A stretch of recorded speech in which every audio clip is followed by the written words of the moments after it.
Right, greetings all. Hope this finds you well as always. It's time for this week's very quick, very brief update from the machine shop. The reason it's very quick and very brief is, to be brutally honest, I've been off skiving again. I've been over in Cumbria doing various other things, and so instead of pointing the camera at all the wonderful things we'll do, we'll just have to settle for some of the very nice things that my lads have been doing while I'm not here. So, first up, Craig's been in again this week, and he's been getting further on with the new bushes for 76079.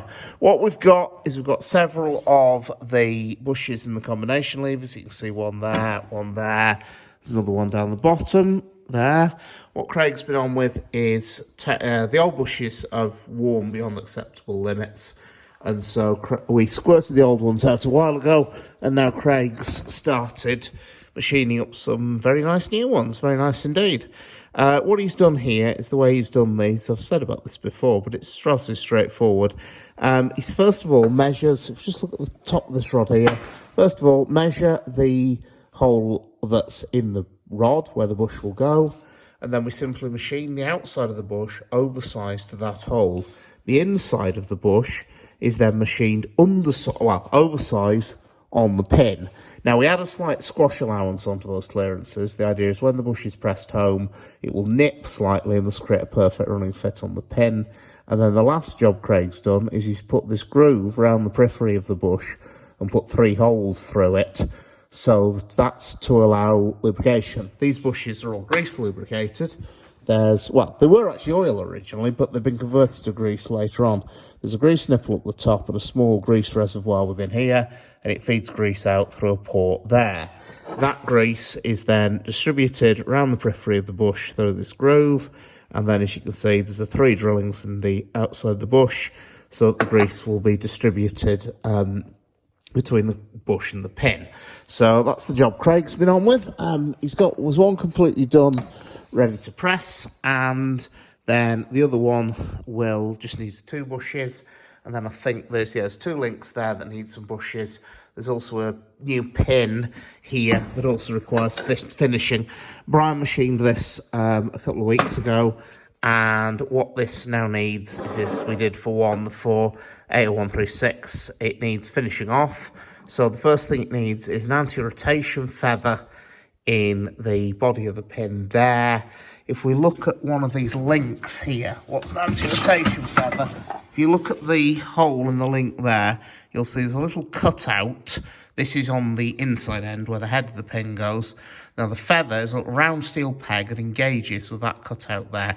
And it literally is exactly what it says on the tin. It stops the pin rotating. Now the reason it stops the pin rotating is twofold. First of all, it reduces the danger of reduces the amount of wear that can occur to the holes in the rod. And second, these pins will be secured with a taper pin.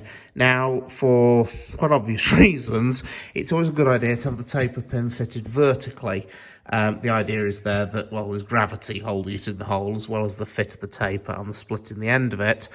And if that pin was to be able to rotate, there's a danger that pin could either go vertically or even upside down and potentially fall out at that point. So the first thing is the anti-rotation feather, and then second, there's a collar should go onto this. There should be a collar somewhere on this. Oh, there it is.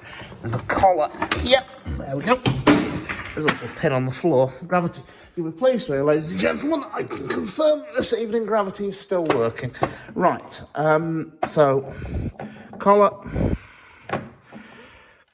goes onto pin, which it's a slightly snug fit. Never mind. Right, that collar should go onto that pin. Anyway, collar goes onto the pin like that, and then the pin and collar will be cross-drilled and reamed for a taper pin to hold them. And so that's another little job to do. That's why it doesn't fit. I've managed to bruise the end when I dropped it. You can't get the stuff. Anyway, so that's where 76079 is currently up to at the moment.